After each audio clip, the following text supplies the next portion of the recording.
State Department IG will probe evacuation of U.S. Embassy in Kabul, among other things. The State Department's Inspector General is launching a series of investigations into the Biden administration's last diplomatic moves in Afghanistan.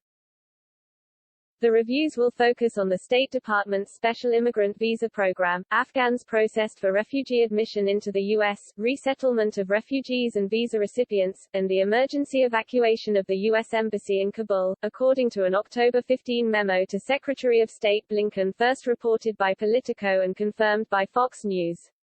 Diana Shaw, the acting Inspector General at State, told Congress that her office was launching several oversight projects related to the end of the U.S. military and diplomatic missions in Afghanistan.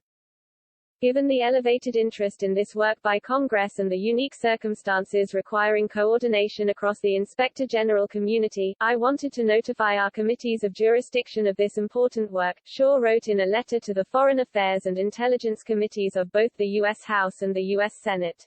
Other Inspectors General offices, including those at the Department of Defense and the Special Inspector General for Afghanistan Reconstruction, are also likely to launch similar probes of the withdrawal, Politico reported.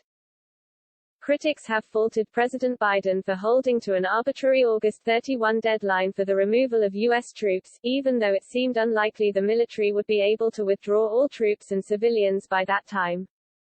Biden infamously assured Americans that the Taliban would not storm the U.S. Embassy in Kabul the same way the North Vietnamese stormed the U.S. Embassy in Saigon in 1975, but events disproved this confident prediction, as footage of Kabul eerily echoed Saigon.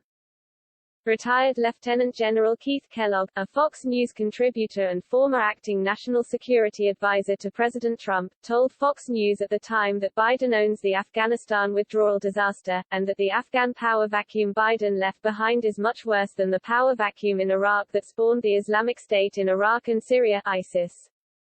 An untold number of Americans and U.S. allies remain trapped in the country, which the withdrawal left in the hands of the Taliban.